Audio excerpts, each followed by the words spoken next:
I really would like to apologize that what I will talk about now is not exactly the speech of a media manager, but more of a citizen of Azerbaijan on behalf of Ilgar Mammadov, who has been a candidate in presidential elections but was jailed and wasn't given this opportunity. On behalf of Giyas and Ibrahim, Giyas and Bayram, who just wrote graffiti on the monument of Heydar Aliyev, father of the current president, and got just for these 10 years in jail, have been tortured. On behalf of 2 years niece of Erdogan, who is the most efficient and the greatest political activist who lives now abroad, who organized a lot of protests in front of embassies of Azerbaijan abroad. And for this, 12 members, his brothers, sisters, and even 2 years old niece Seljan were detained and they were threatened, and the government used this as a weapon to silence him. On behalf of Tural Aliyev, Erdogan's 19-year-old nephew, who was student at Baku State University and who was arrested just a week ago, again to target Erdogan personally. On behalf of Ilkin Rustamzadeh, who is now for years in jail, just for organizing peaceful protest against crimes committed in the army of Azerbaijan, against soldiers of Azerbaijan, by the government of Azerbaijan. So all these people and millions of others who are silenced, who live in fear, who are robbed by its own government, I will try to speak briefly on their behalf. I accuse Ilham Aliyev of all the crimes, all the detailed reporting that Audrey Alpstadt and Maren Turner just presented to you, all these crimes of falsifying elections, torturing people, kidnapping people of Azerbaijan from other countries, like Afgan Muhtarli, investigative journalist who was publishing his investigations about Aliyev and his businesses in Georgia at Meydan TV. All these crimes, these are not abstract crimes. These are very specific crimes, and the person who leads this gang, because I cannot call it government, for me, this is not, there has never been, since Aliyev came to power, any sort of legitimate elections. These are not elections. You know, when Václav Havel wrote in his essays and in The Power of the Powerless, but also in other essays, that certain concepts that you are using, like democracy or parliament or freedom of assembly, rule of law, these concepts that are, born in the West and they have been developed and have certain meaning, when they are applied in authoritarian countries like Azerbaijan is today, they lose any meaning. So if we talk about elections, I cannot talk about elections in Azerbaijan because elections do not exist in Azerbaijan as you understand it here. And this is very important when we analyze. So all these election observation missions, they lost their meaning because there is nothing to analyze. There is no process, no legitimate process that's going on in Azerbaijan.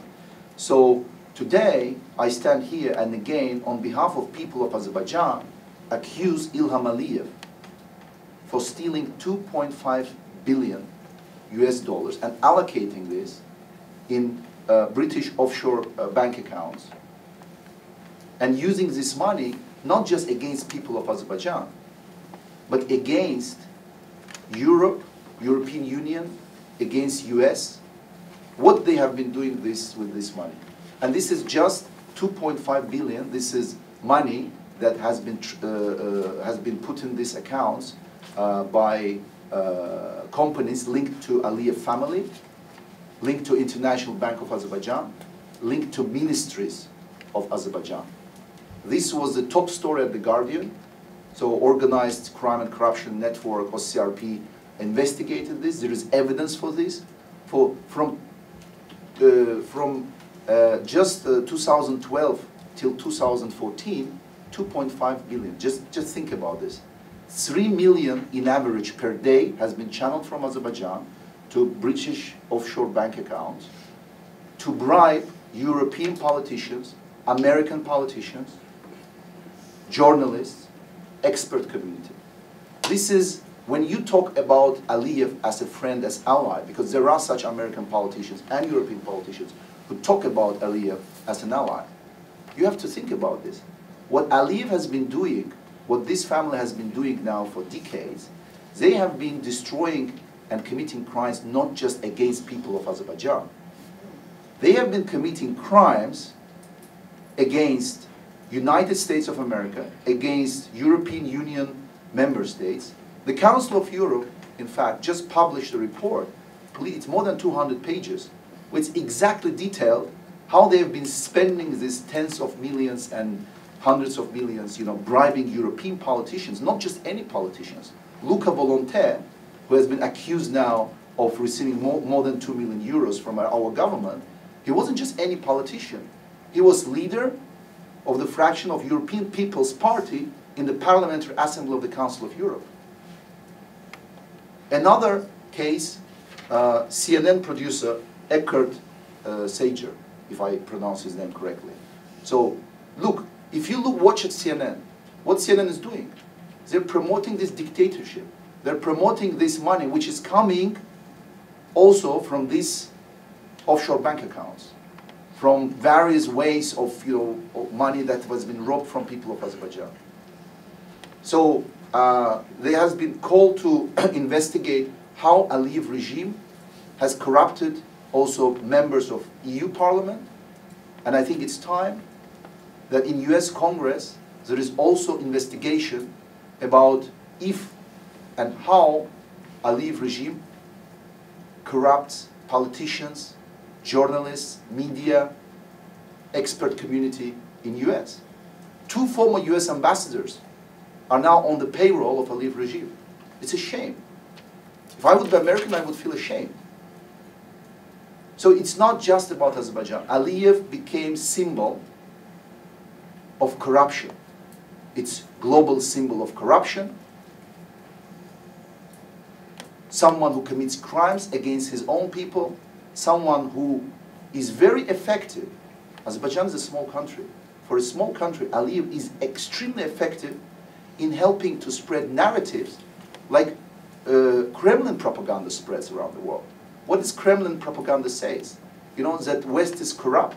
It's in decadence, it's collapsing, everything is relative. We have corruption, they have corruption, what do you want from us, right?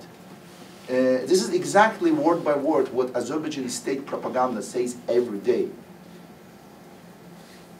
to 10 millions of people, in Azerbaijan and around the world. It's not just 10 million people living in Azerbaijan. Azerbaijanis are spread around the world. So Aliyev is not a friend. This is an enemy.